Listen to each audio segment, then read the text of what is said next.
Hey, what's up, guys? I have a special announcement to make. May 6th and May 7th, I will be hosting an event here in San Antonio, Texas, at my home, at the new stadium that I'm building in my backyard, Estadio Libertad. It is a 2-day event meant to showcase San Antonio and to showcase a little bit of chingazos and fire style. Um, I've been it'll be close to a year around that time that I would have been doing the podcast. So I want to also celebrate that. And I also want to celebrate um, uh, some uh, some boxing on that event because Cinco de Mayo weekend is one of the two biggest boxing days, basically like our Super Bowls of the year. And every year, if I'm not in Vegas to check out the fight, then I'm having a big party here at my house. So I'm going to be having a party. I want to invite you guys. So May 6th and 7th, that Friday, what we'll do is I will have take a personal tour with you guys and show you around the city, but this is not a hey, let's go check out the Alamo kind of tour. This is going to be a tour of my style, checking out some boxing gyms that have had champions come out of it, checking out some neighborhoods where some of the oldest narco corridos, um, true narco corridos, where they started. A lot of these songs kind of show you the neighborhood of the streets that are named on there, kind of give you a little bit of background history. And there's so much stuff in San Antonio history that is more how would you say uh, my style that isn't your normal way of checking out San Antonio. So for sure, we'll do that on a Friday. We'll for sure go to a couple bars and hang out, have conversations, talk about all kinds of cool stuff that I think you would enjoy. And then on a Saturday, I will have a party here at my home. Um, it's meant to be here at the stadium. And that stadium, when I built it, it wasn't meant just to be a place to hang out with family and friends and have a good competitive games back there. It was also a place to showcase speakers that I'm interested in. And also in this event, if you come out to this event, this isn't a, hey, let's just check out the speakers. It's if you want to get on the mic, I will definitely give you some time to get on the mic. I want to hear everyone out that comes to this event. So if this is something that interests you, I'm working out all the details of who some of the special guests might be. Um, Definitely going to be a lot of Texas vatos that are going to come speak here, but as the details roll out, I will update you. But for sure, if you're interested in this event and want some details, um, uh, be sure to email. I'm going to put the email right here. It's Los Libertinos 210 at gmail.com, and I will email you details. And man, I look forward to having this event. You know, I think it's going to be an awesome experience for myself and for you. And I feel that whatever ends up being the ticket price to admission, I'm going to give you more value than that for sure. Because some people might say bad things about me. Probably not too many because I really don't fuck with people, but even those people wouldn't say that I don't know how to host here at my home, and I do. So if you're gonna be a guest here, you best believe that you're gonna have a good time. So again, email loslibertinos210 at gmail.com. On the subject line, just put a Cinco de Mayhem event, and we'll start communicating here a little bit and getting this going. But I appreciate it if you come out, and I hope you do.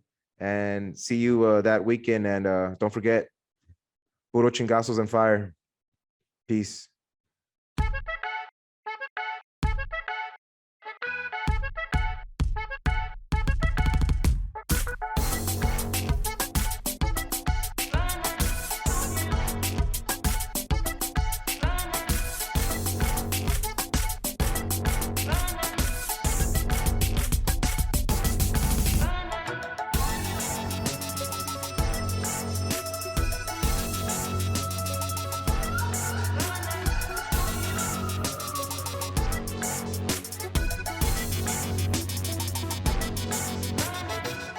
Welcome everyone to Los Libertinos podcast. I am your host, Carlos Abelard, and this is Chingazos and Fire episode number 33. Our guest today is Gayle Lynn Falkenthal. She started her career as a broadcaster, a journalist, and is currently a public relations specialist. She's maybe a handful, one that I've kept an eye on for a couple of years. One of the only that I've noticed for sure, female boxing writers. And you can see her write-ups on Communities Digital News and New York Fights or nyfights.com. Welcome, Gayle. Thanks so much. And folks, you may also be welcoming my office mates, which are Dolly and Manny, my dogs. So they've decided they're very excited about this podcast appearance. And so they may have something to say in the next hour or two. What kind of dogs are they? Dolly is a 12-year-old boxer. And Manny, yes, named after the fighting pride of the Philippines, is a 4-month-old lab whippet boxer mix, and he's torturing Big Sister at the moment.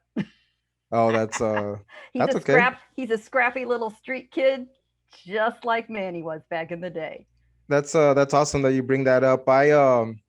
So the reason I wanted to have you on was because even though this show's kind of like social commentary, little political things like that, I try to incorporate boxing into it, and that's why the show's kind of called like Chingazos and Fire. But I wanted to get your perspective really on the boxing game and different avenues about it. But before we get kind of into that, my audience, who is mostly probably a little more leans political, they would not maybe probably seen some of your write-ups or different things. Can you kind of give a background of born and raised, your education, your kind of your career path kind of, and how you kind of got into the boxing game? Sure. I started my career as a journalist, as you mentioned, a broadcaster specifically, and radio mostly, and then television. And I did always want to be a sports writer. I was the sports editor, my high school paper, and all that stuff. But, I go back far enough that there were very, very few women doing that in any sport, let alone combat sports. And, the options were really to cover tennis, gymnastics, or figure skating, probably. Not that there's anything wrong with that. I watched them all. But my path went a different way. There's just simply no job opportunities. I traveled along that career path, working in broadcasting, general news, politics, talk shows, producing, you name it. Decided I wanted to make some real money for a living. Got out of the business. Held a number of public relations jobs, mainly for large public organizations. I work for our district attorney. I'm in San Diego. I've worked my whole career in San Diego. I'm from San Diego. There are not many of us who can say that. And I eventually struck out on my own. So I've owned my sole consulting practice, Falcon Valley Group, now about almost 20 years. So shocking even to me. I just passed number 18 a few weeks ago, 18. But that Jones to do journalism never went away. And oh gosh, probably a few years into running my firm, I got approached to start writing media criticism for Communities Digital News. And there was a very odd opportunity that popped up to cover Pacquiao Marquez 3 out of nowhere. The original person assigned, credentialed, was going to go. That was back when we did live chats for pay-per-views. Remember those live online chats? They were promoting the snot out of that, and suddenly didn't have anyone to do it. And I said, I'll do it. And promised the editor, listen, what's the worst that can happen? I promise I won't embarrass you. And nobody else is raising their hand. All right. So I can be to Vegas in 5 hours. So I did it. And unfortunately, the guy who was our boxing writer never got his job back. It was mine after that. So for the last 15 years, I've been writing about boxing, and I really come from a background of pure writing. I'm not a YouTube jockey or a video jockey, man, that is tough work. I see my colleagues having to feed the beast all the time. Thankfully, I'm still a little bit more in the background. There are still people who want the written word in a little more detail. So I've done that for Communities Digital News, and recently come on the last few years with nyfights.com with Michael Woods, Abe Gonzalez, and that crew, which has really expanded in the last even just 6 months or a year. So it's been a blast. Boxing is a great job if it's not your full-time job paying your mortgage, right? It's a lot of fun. And amazingly so, not only am I one of the few women involved, especially on the writing side, but I'm certainly a lot paler than a lot of my colleagues. I mean, I tend to stand out in a news conference, let me put it that way. I've never been treated better or welcomed more by the diverse community that is boxing. And, that to me is what eventually are going to solve the problems of the world. You get out there, you meet people, and you make friends. Perfect. Yeah, I've been involved in boxing as a little kid, just like a lot of people, that get into it. And I've been to so many big fights just because it was part of our culture as here in San Antonio it's a big boxing city. And over the years I've come to have this definition of boxing, maybe definition or even the essence to what it is to me. And so what it is to me, what I usually say is that I say boxing is the act of two sovereigns asking the state permission to kill each other without consequence. And that kind of ties in a lot of my little bit of my politics and the way I kind of view people. I kind of put it on three pillars: that it's free will, technical violence, and then the beauty of victory. So I had to kind of in the culture of San Antonio boxing and in my family and some of my politics kind of made that kind of arise in me, that definition or that essence of what it is to me. What was the culture that you grew up in that got you into actually, internalize boxing in a way where it comes out on paper and the way you see, I mean, that's a different game right there. Can you kind of explain how that went down? Well, like you, I'm in a border community. I'm in San Diego, and I go back far enough to where, sort of pre-cartels and back in the day, the border was a very fluid thing. It's just a line on a piece of paper after all. I mean, now it's this big, massive gate. But my father, pardon my dogs who are very into the conversation today. It was a very fluid thing. My father was in the motorcycle industry and off-roading and, the Baja 1000, and he was a customizer. Mexico and football was very much part of his culture growing up. And so if that's part of your, background, you're a boxing fan. I mean, it just goes along with it, right?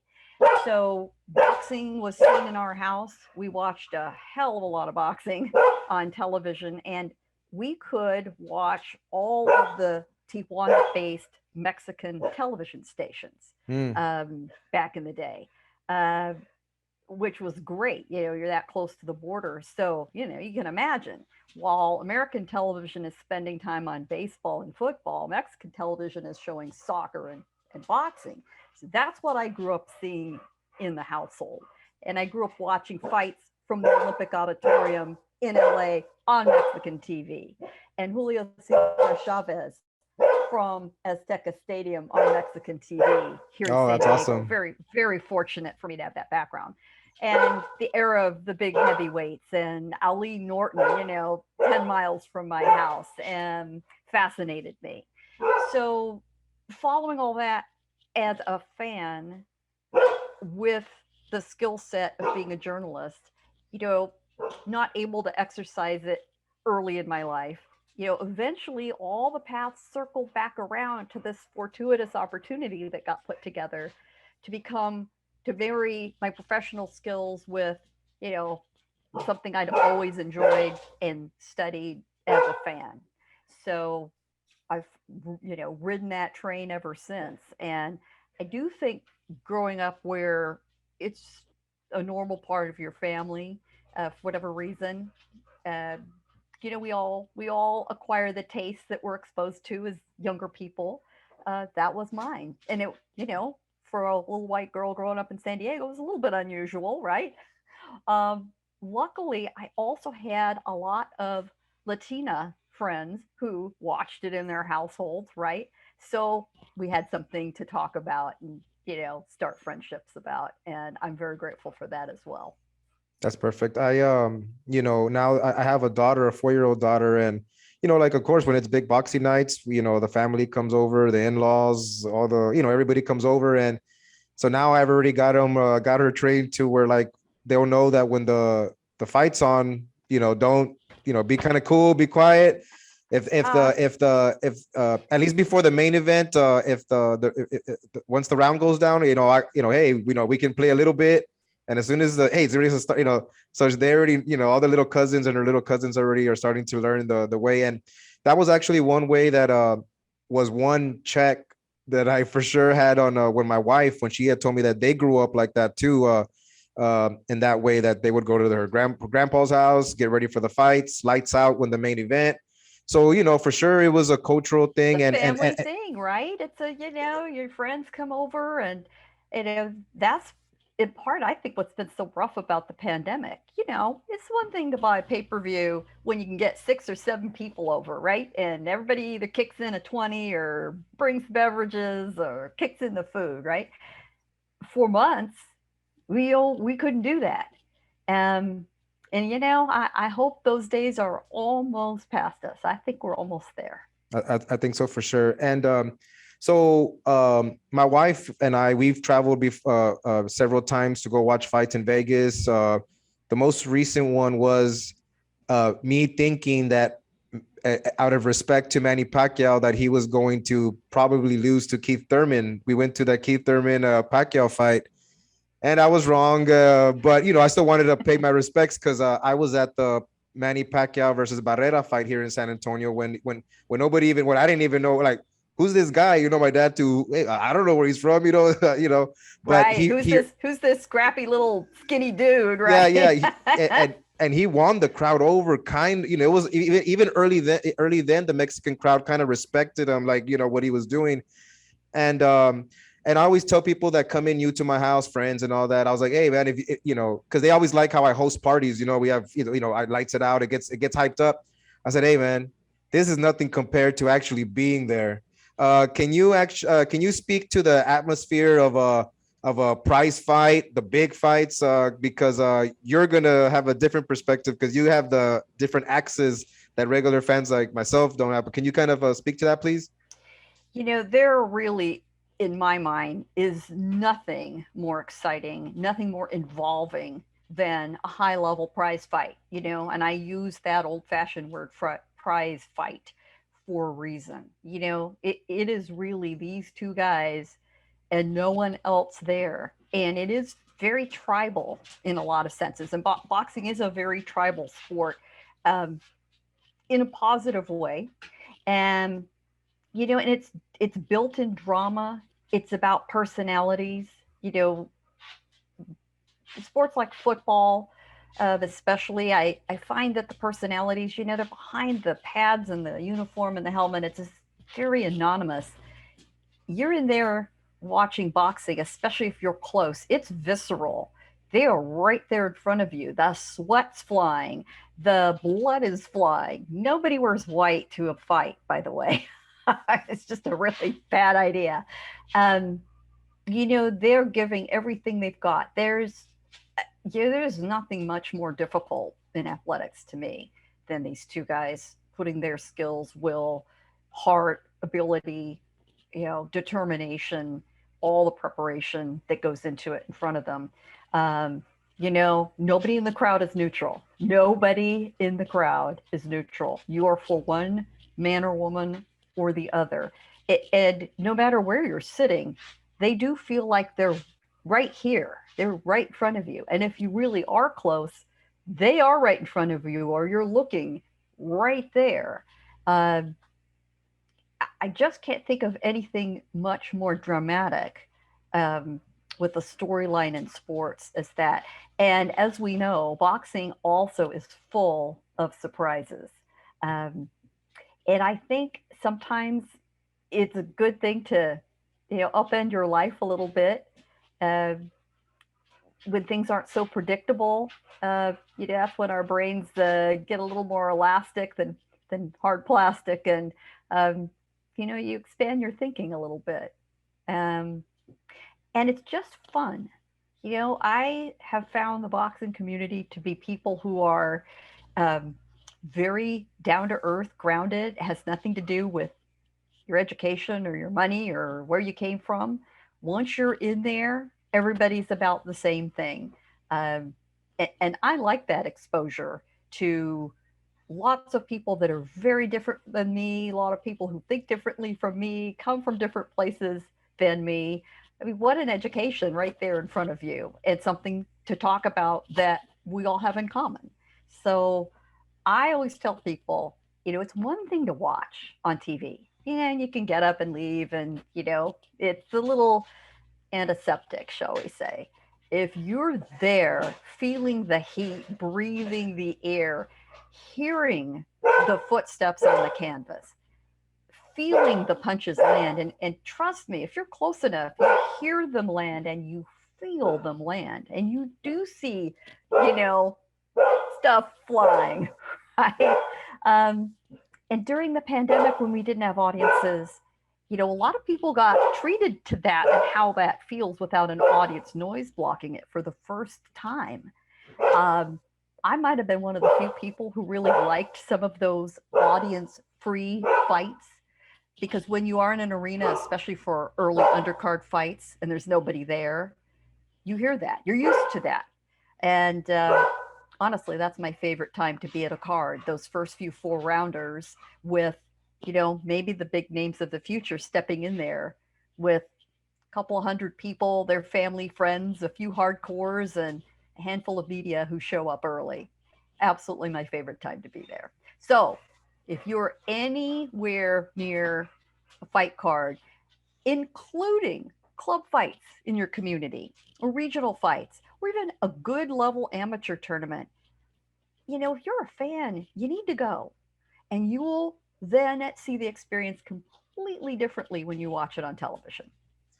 What so yes, exactly. So when I go besides the fight in front of me or what you're watching, of course when the fight's going on you don't pay attention, you pay attention to the fight, but when they're on the downtime, depending on how big the fight is, it is the main event of the world, depending on how big it is, or the main event, at least for the state and for sure the city. I always find it fascinating that when like celebrities and politicians show up, because everybody usually at the end of the day, if it's talking about individuals, when they use like, they'll reference boxing, hey, I'm gonna knock you out, or hey, keep your hands up, and this, like, they always reference the fight game or boxing. Can you kind of have you ever had any kind of interesting interactions with like celebrities or politicians where uh they're in a different type of game? Of course it's with big audiences, but have you ever had any type of interactions with them that you might find interesting, or any interesting stories? I tend to be working and really, sort of eyes forward when I'm in there. Um, I'll tell you the person that I've always been very impressed with, and damn, she knows her stuff. A lot of people call her the first lady of boxing, and that's Rosie Perez, who is an incredibly accomplished actress, writer, producer. Uh, she has, incredible talent in her own field, but here she is, like me, like a lot of us, grew up with boxing. Um, it's a passion of hers, and she really gets it. She completely understands the sport. She could take on a color commentary role at any time. And if you are one of those folks on boxing Twitter which is where a lot of conversation happens live during fights. And in between rounds, a lot of people at home are, commenting, and media are commenting. So it's an interesting live interaction. I'll tell you what, she is always there and engaging.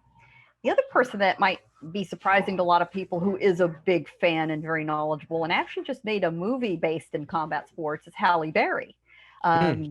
who shows up frequently to fights. She's been known to show up in Southern California at fights. She's pretty good friends with Cecilia Brækhus, and a lot of the other women pros know her very well. She's always been a big supporter. I think a lot of you have also seen the folks that are at fights frequently. Michael B. Jordan, obviously, through his movies, and has become a big fan. Mario Lopez is from my area, grew up near the border. So, like me, grew up with a lot of boxing around him. So, you'll see him show up. Um, Another really surprising fan who um, even engaged in a charity fight, raise money, is politician and former presidential candidate Mitt Romney. Is seriously a huge boxing fan.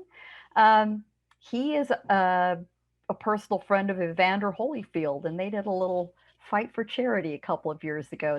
That sort of blew my head off. So you never know. The nice thing about boxing is it's a very accessible sport. A lot of people will look at something like NFL football and the rules are complicated, right? And once you really dig in past, how people score and so forth. Boxing, it's pretty easy. The basics are right there in front of you. If you're a fan, if you're a reporter, you know the subtleties of it. Um, where some of the rules come in that are a bit odd, but in a very basic way, it's a very easy sport to understand and access. And again, it's accessible to a very wide range of people, which I like. Yeah, every time we and I try to tell that to the people I talked about, I'm like, hey, when you go to Vegas and you're staying at the MGM Grand, you just see random celebrities, random boxers, all different people, but it's almost like if they also understand that of course they're celebrities and they're gonna do the celebrity thing, but that whole weekend is about the two people that are gonna get in the ring. It's almost like they even have to show a certain type of respect and kind of they got to take themselves down a notch. That hey, they're walking in the MGM Grand just like the person that just also bought a ticket to go to the fight. And I've always thought that was fascinating. And I always tell everybody that I care about. I go, hey man, if you can make it to one of these fights, it's something pretty Yep. special. You never know who you're going to see. And of course, a lot of the other fighters show up, and a lot of the retired fighters, especially if you're in a place like Las Vegas or Los Angeles or New York, they'll show up. Their money might have bought a seat a little closer than you, but they're taking up basically the same real estate that you are, somewhere in the building. And for a lot of them, they can kind of relax and enjoy themselves. They're not the guy in the spotlight or the girl in the spotlight. Um, there are fighters who, for good or bad, sometimes have a reputation for being a little prickly and hard to approach. I find when they're showing up to watch and they're not heavily invested, or it isn't them, or it isn't somebody from their camp particularly, they're very approachable. It just shows you that, when the stakes are high, um, things get a little tense, but when they're not, there's a fan too. So something that I've encountered in my interaction, and because I want to promote boxing because it's something that I've always enjoyed, and I think there's a lot of value to it, especially for the way it connects families or together. Is that when I have to try to explain the all the different organizations sanctioning, like the how many champions there are. I can, and so right here is where I want you to for sure check me if I'm saying it wrong, because I could be about different things. So I mean, I understand it and I explain it, but at least I always try to tell them the best way. I say, hey, I think so. I could be wrong. I said the main one that everybody likes is the green one. That's the main one that it's the Muhammad Ali one. It's not the I think it's the I don't know. It's the oldest one. So I was like, if they got the green one, I said, and you know what? I try to incorporate the ladies that watch the boxing, like my mother-in-law and sometimes other I tell them like, hey, if you notice when they're putting on the belts, all the other belt people that are holding belts that they want to put them on, that they kind of respect that the green one is the one that gets the shirt on first. And I was like, just keep an eye on that, right? And it gets them engaged, like and so they're not even really caring about the boxing, but they're like, oh, they want to see about this belt stuff. But what is your whole take on all this belt stuff? It's the business side of it, but competition in this way, I think might be a good part of why boxing isn't like MMA, where it's kind of like monopolized right now, where it's kind of like only one organization, and the competition does bring something, but I know it also brings some more of the bad side of the business side. So what is your whole take on all of these belts and champions we got? Well, God knows, Carlos, we could do 4 or 5 shows, a 6-part series on just this question, and your audience's eyes would just say, oh my God, I'm going to glaze over. For the average fan, they just want to see a good fight. Champion this, champion that, the business end of things. It truly is less important than the excellence of the athletic performance you see in front of you. Frequently, fights of the year, as voted by us, in the boxing media, they aren't championship fights. They're fights between 2 guys who are hungry, who are on the come up, who just lay it all out there, the nothing to lose attitude. And they end up putting on a thrilling, unexpected performance. There are in boxing originally 8 weight divisions. Well, we're now up to 17, and some people would say 18, depending on which sanctioning organization you're talking about. And then there are essentially 4 different sanctioning organizations that issue championship titles. The one that does have tremendous prestige is the World Boxing Council, WBC, based in Mexico. So those of us on the border, this is the belts we are normally used to seeing, that Latino. Oh, I didn't know that. I didn't know that it was based in Mexico. I didn't know that. Yeah. That's cool. Yeah. Okay. So that's the belt that Latino fighters in general prize the most, that is most important to them. That's the belt they remember Julio Cesar Chavez holding, right? Muhammad Ali holding before that. So that is that green belt. It is, and if you see somebody with one, it is bright green, big medallion in front of it. But there are 3 other legitimate sanctioning organizations: the World Boxing Association, the International Boxing Federation, and the World Boxing Organization. What does all that mean? Alphabet City. It's crazy. Folks, don't worry about it. You will know when there's a serious high-level championship fight when you hear things like unification. They're fighting for more than one title in a single fight. Each man or each woman perhaps holds one of the 4 titles, or perhaps more than one. Or, in the most important fights, a unification fight. The opportunity for one person to have those championships in all 4 of these sanctioning organizations. Beyond that, the problem is that these organizations take a small percentage of the fighters' purses, what they get paid, to issue these belts, right? So it's in their best interest to give them out like candy at Halloween, and it dilutes the importance of them is the problem. I'm going to stop there because it ends up going down a rat hole of obsession that we all talk about internally. You, the fan, the truth is, I don't think you care. You want to see a competitive, exciting matchup. You want to see high skills.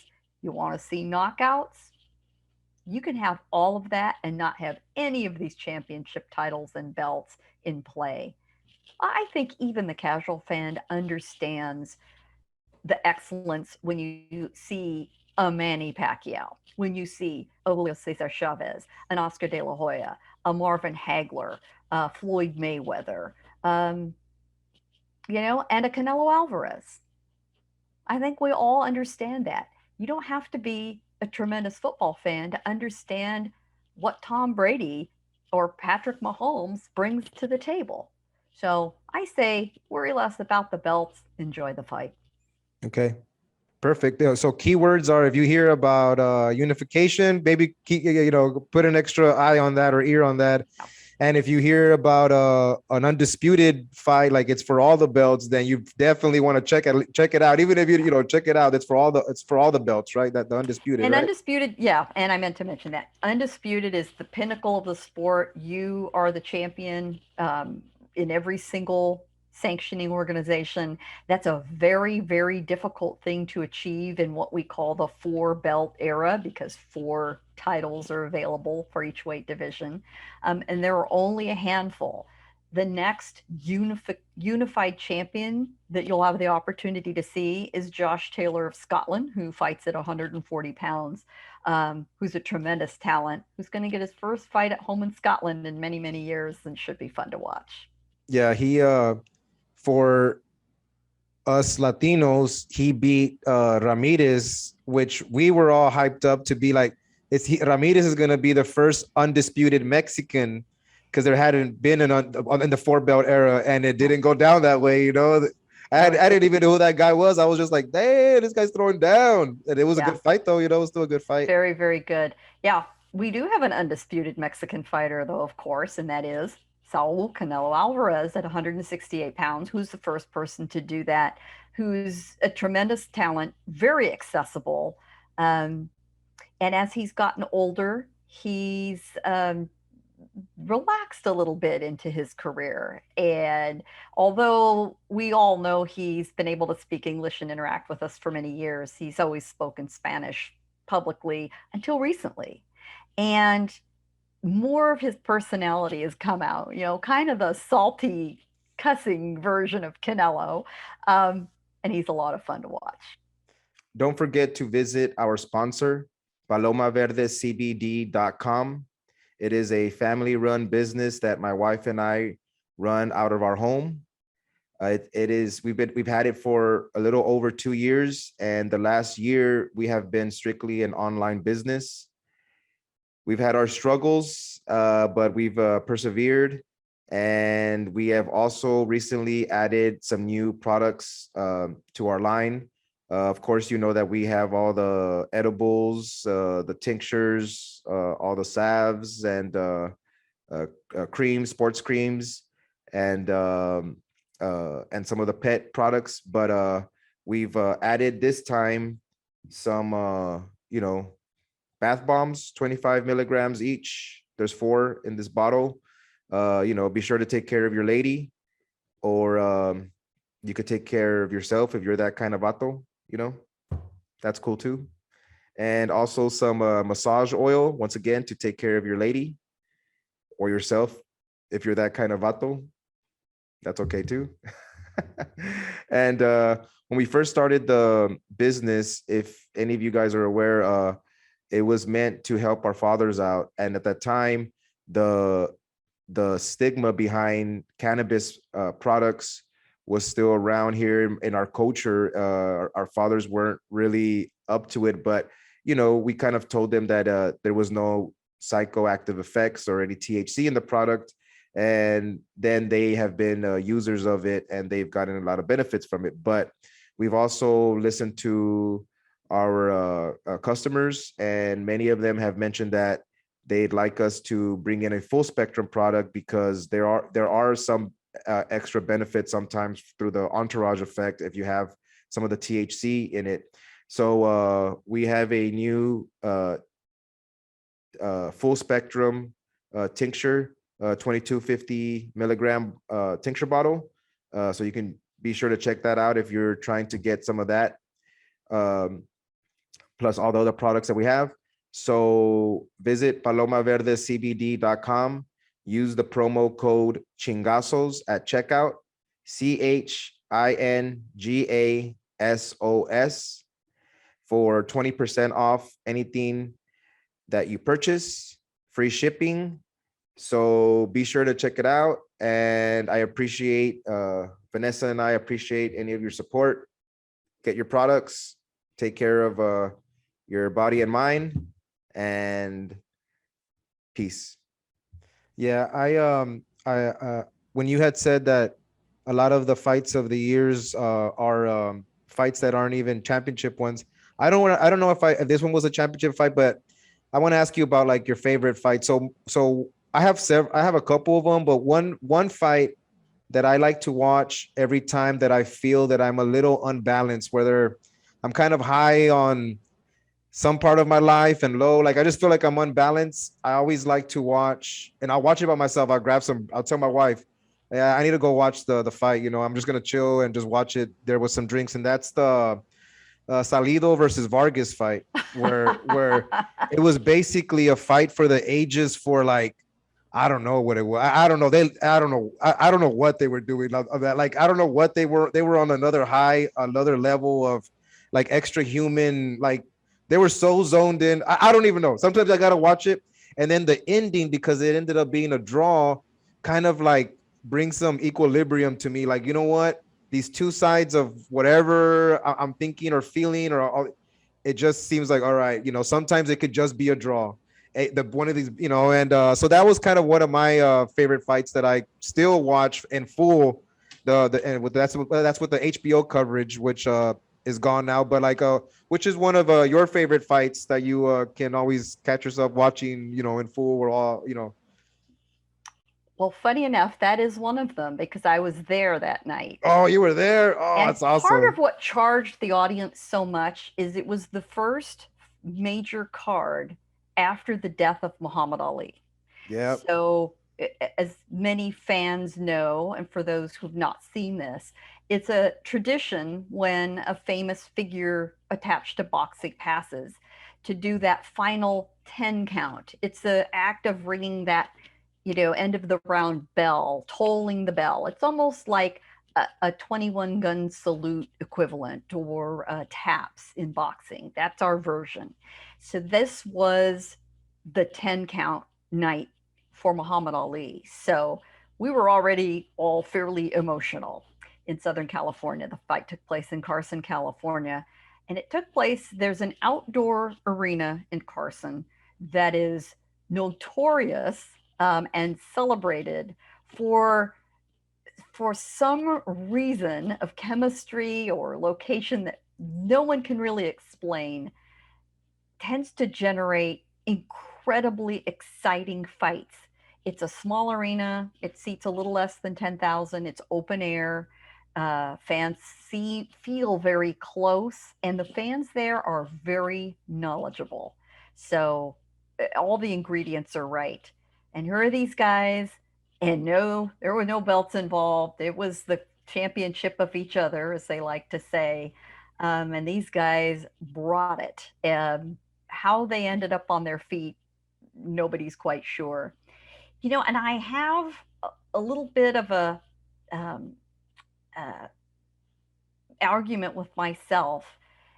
As I've gotten older and watched these wars, I'm sort of less and less comfortable knowing what's happening to those guys in the ring and what they're leaving behind. That is very, very rough. Although, so far, as many wars as he's been in, Orlando Salido seems to have weathered them fine. Um, Francisco Vargas is another story. He's taken it a bit hard, but all the elements were right. The emotion was there. The 10 count was there. Yeah, that was a hell of a fight to be at. Um, I still to this day see Manny Pacquiao getting knocked out by Juan Manuel Marquez and find myself hyperventilating, thinking that man is dead laying there on the ring, even though I know all these years later he's perfectly okay and running for the president of the Philippines. Um, Honest to God, we thought he was dead. We thought he was face down, out.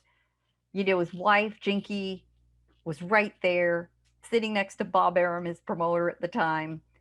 And to see the alarm on their faces, two people who know him that well, that signaled to us something was horribly wrong. And the truth is, he got up and a few minutes later, he perfectly okay. That was a crazy, crazy fight. The other one that is very dramatic to me was Sergio Martinez and Julio Cesar Chavez Jr. Sergio I was at Martinez, that one.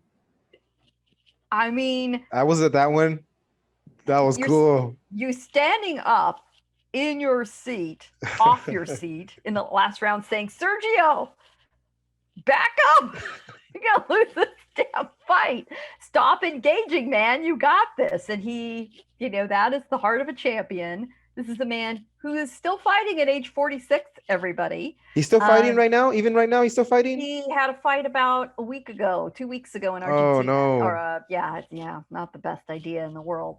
But this is somebody who had won 11 of 12 rounds of a fight, and within the last minute got hit and knocked down and was in danger of losing. That's the inherent drama one-on-one of combat sports that people absolutely love. And often there are small fights that are fun or exciting. Um, I was always very struck by stories like Andrew Cancio, a local, small division champion out of Southern California, who had to work a full time job. It's not making big money. Who kept at it, and improbably, won a championship. Taking a few days off from his job as a lineman for the local electric utility. Those are the guys I admire that, are just so determined to just grind it out and honestly fight for, at that point, very little money. So I'm always very impressed by men and women who have that sort of drive. You know, nobody, nobody truly successful anyway gets into boxing from an affluent background. It is a working person's and then some sport. It's a way out for a lot of people. Um, it's something that imposes discipline, drive, excellence. Um, Boxing has saved a lot more people than it's harmed over the years. It really has. And it has gotten safer. Um, I'm under no illusion that it's very dangerous. Everyone goes in knowing exactly what it's about. Um, but that's the choice that some of them make because they have no choice. Now, speaking of that choice, recently there's Serrano versus Katie. I guess those some girls are gonna, some ladies are gonna be fighting in April. I haven't seen any of them fight, but I've seen them around, like their names. But one of them recently called out the other one to say that they're ready for 3 minute rounds, because in women's, it's just 2 minutes. What is your take on that? Is that what is your take on that? This is hotly debated, as you might imagine, in sports, for maybe for reasons that would surprise people.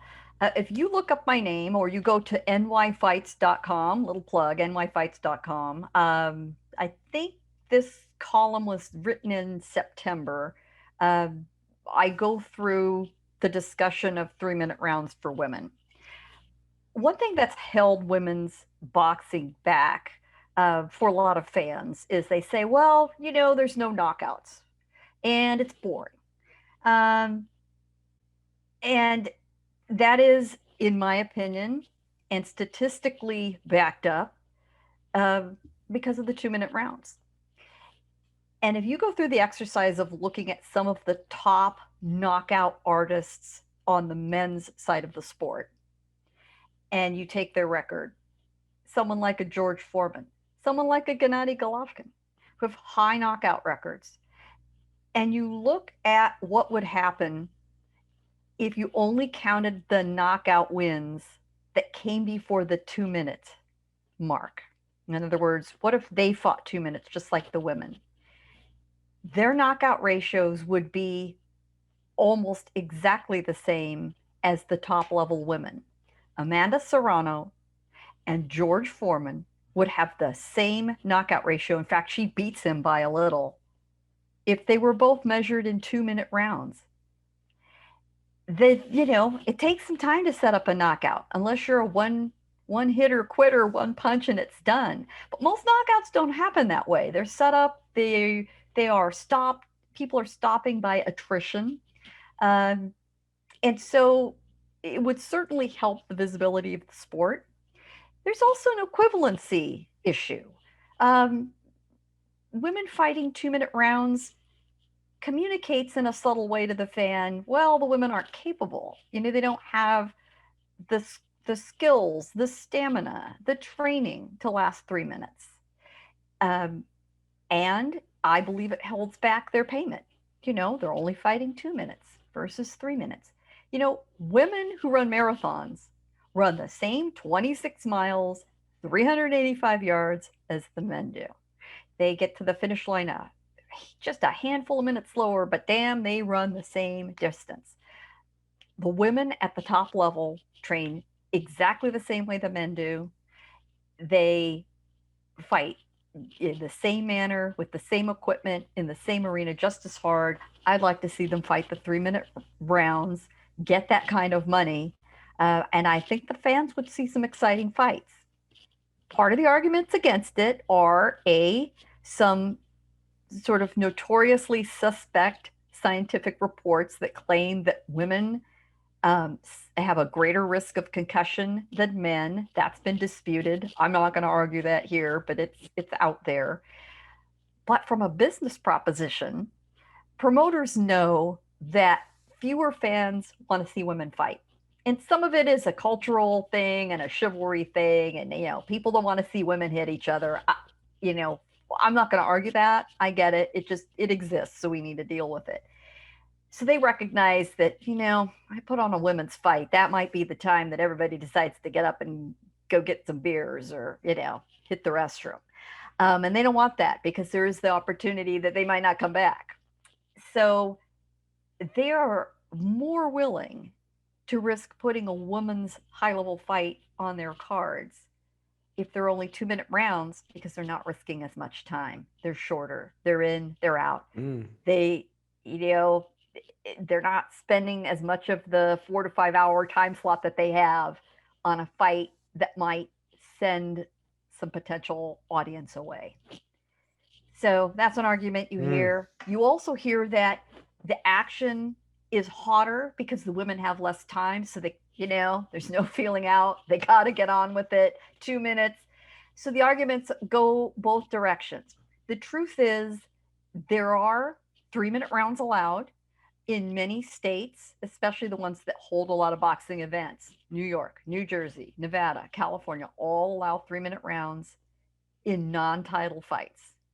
Now, the truth is, Amanda Serrano called out Katie Taylor for 3-minute rounds when they're not permitted, because according to the unified rules of boxing, championship fights must be 10 2-minute rounds.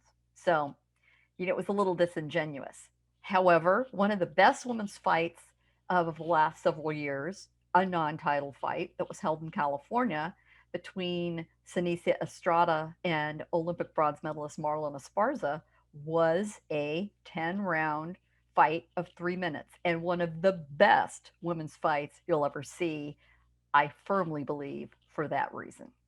So okay. That argument will rage on, and you just heard more about it than you ever want to know if you're not a boxing fan.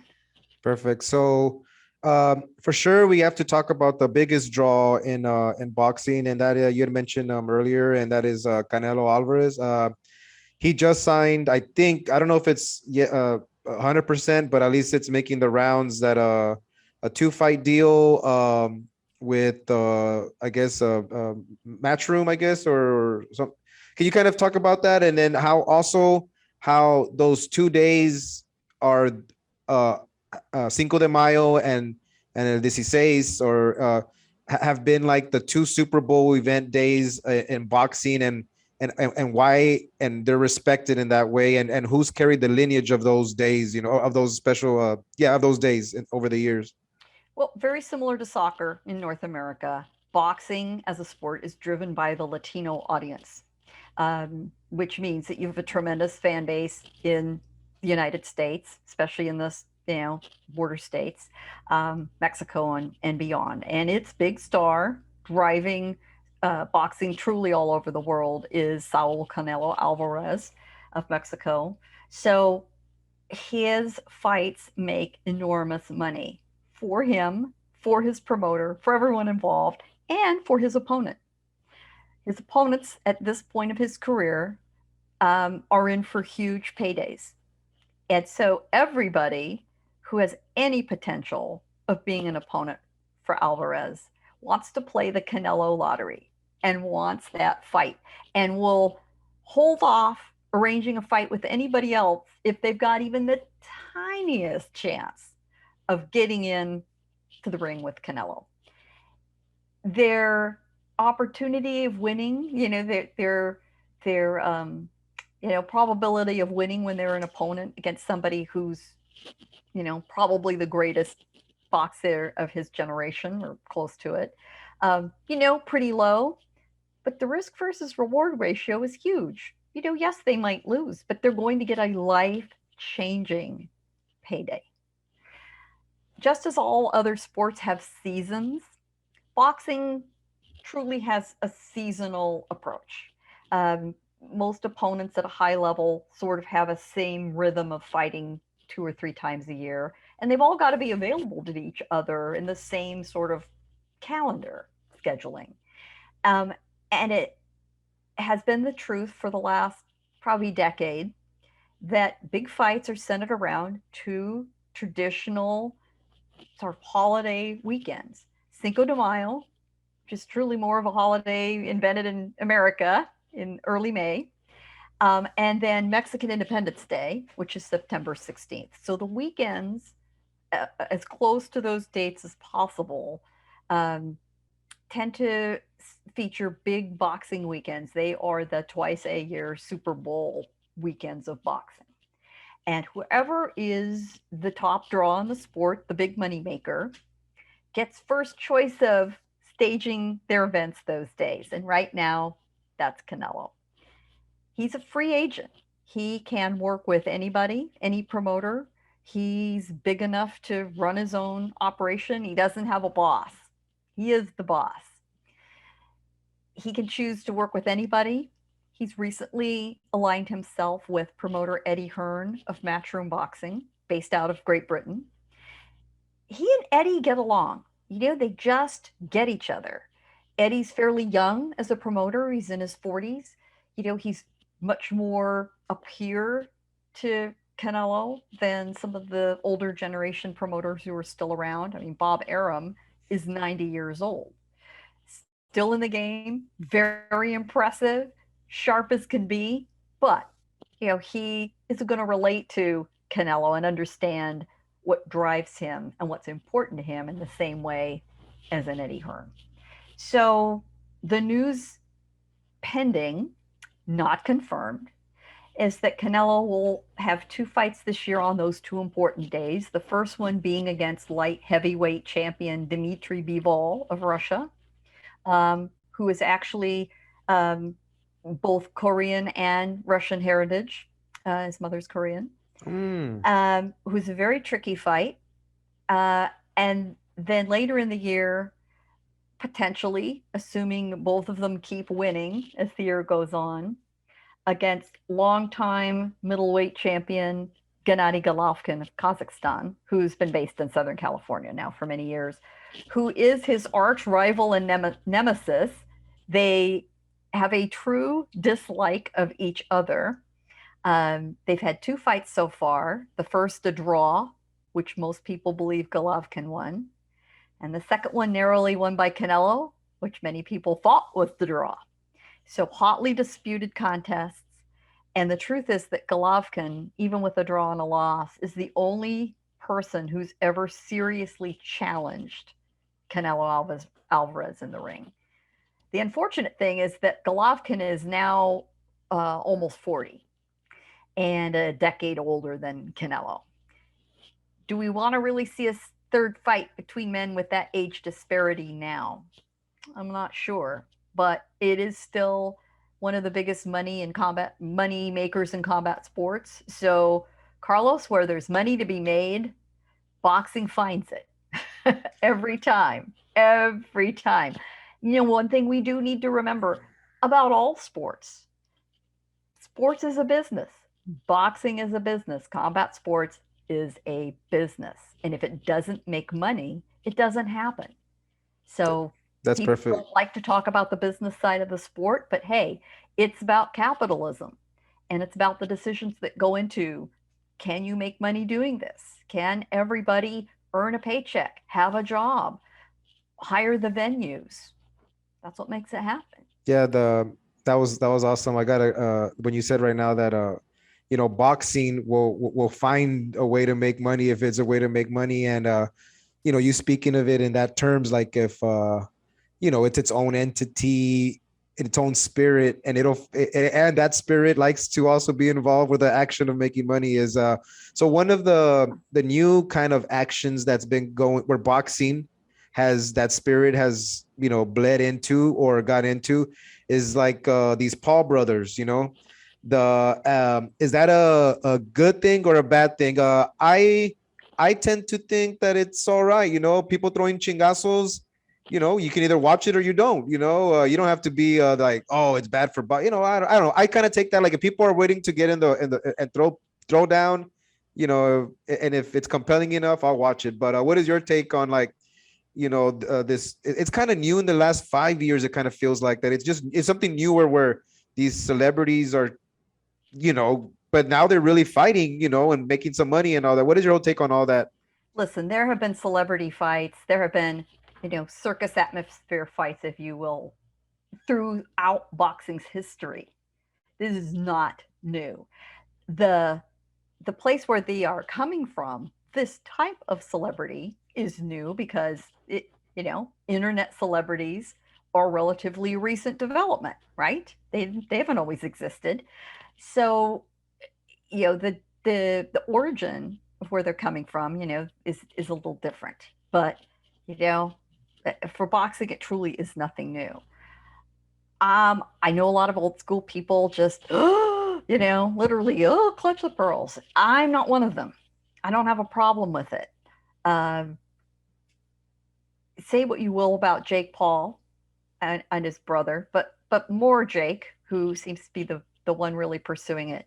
Um, he has taken it seriously. He trains seriously, uh, and he is using his celebrity, his platform, his money, his authority, his weight, to bring other people with him. Because if he's going to stage a fight card, he has to have other professional boxers on with him. And he's done a wonderful job bringing people along, um, from the position of a promoter who he thinks deserve it. We just talked about an upcoming fight, unification fight between two women, Katie Taylor of Ireland, who's a two-time Olympic gold medalist and among the best women boxers in the world with a huge fan base, and Amanda Serrano out of Puerto Rico, who lives in New York, who is a 7 division champion. That's just 1 division less than the record of Manny Pacquiao. Extremely accomplished, very powerful, and they are finally going to have a fight together. Part of the reason that Amanda Serrano has this opportunity is because Jake Paul has taken an interest in her and put her on his fight events. So she is being seen by his fans who are younger than the average boxing fan. And they say, hey, I like her. She's a badass. That's cool. And a lot of them don't feel the same barriers about women fighting. He also put on a young guy out of Cleveland on a card that he staged in Cleveland. He wanted to feature a local fighter who's had some success but not a ton of visibility. And his honest to God real name is Montana Love. Yep, that's on his birth certificate. Montana Love. Come on. He's either going to be a porn star or a boxer. All right, Montana Love. And he had a spectacular performance, and all of a sudden he's getting major paychecks in big fights. God bless you, Jake Paul. He's changed the lives of those two athletes. He is bringing younger fans to the sport. If we keep doing things the same way in boxing, it's going to die out to a very tiny niche audience. You need new fans for every sport to come along and embrace it. And sometimes they change it. Well, that's what happens in life. The next generation changes, adjusts. Maybe they improve it. Maybe they just change it. You know what? That's what they're supposed to do. I have no problem with it. Bless him. If this is what's going to keep boxing alive and kicking. And, I wish there were a few more Jake Pauls. And he understands the power of social media and online community to generate interest. And that's been overlooked by some of the, older folks in boxing, old school folks. And fair enough, it's new to them. For Jake, it's like breathing. It's a natural thing. It's like a native language for him. So he's going to be able to help propel things along. I have no problem with him. Now, I will add this one thing. Make no mistake. I do not, pretend for a second that Jake Paul has high-level boxing skills. But you know what? He's learning on the job, and he's learning, well into his adult life. So, props to him for putting in the work, giving the effort. He's not fighting anybody, that's going to really threaten him. He's staging these fights against retired mixed martial artists, who, boxing is certainly not their area of expertise, but we're all waiting for the day he does face a legitimate professional boxer. It's going to be interesting to watch. Perfect.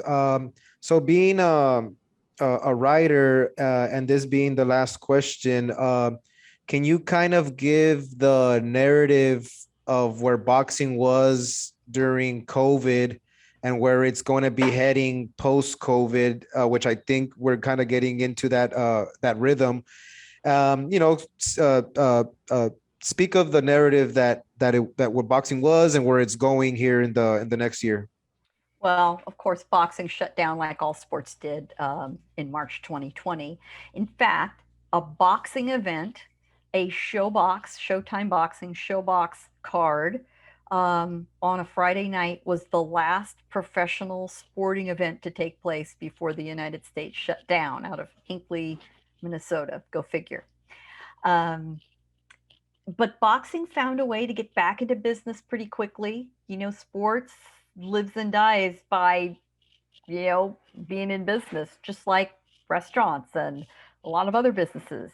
How are we going to survive without a way to do business to make money? So several promoters, particularly in the United States, Top Rank Boxing out of Las Vegas, has a training facility and said, you know what, we can either stage here, or they eventually figured out a way in cooperation with the MGM Grand Hotel to create a bubble. And they in fact called the venue The Bubble. If you look up the record books, and what arena did they fight in? The Bubble, which was essentially a ballroom in the convention center at the MGM Grand. And they cordoned it off and thought, all right, we can put on boxing events with no audience, with a lot of remote production, robot cameras, that kind of stuff, one or two announcers in the room, or a reporter. It turned out to be ESPN's Bernardo Osuna was the guy for many, many months by himself. And we can put on a full fight card with about 50 people, narrowing down the teams and the participants, and sharing personnel like cutmen. Those are the guys that, for those not familiar with boxing, who you see in the corner tending to damage on the face. And Manny behind me is getting very excited about this. And they managed to get back in business within about 8 weeks, I believe, and carried on events, especially where ESPN as a sports network, they've got to find something to put on the air, and there's no sports. Everything's shut down. Boxing came back, got a lot of visibility. We had fighters who said, I get it. You're not going to be able to pay me as much because there's nobody that bought tickets sitting in the seats, but I'm willing to get in there for the exposure. I'm young and ambitious. The first one back, much to his credit, was young American fighter Shakur Stevenson, who's going to have one of those important unification fights coming up here at the end of April.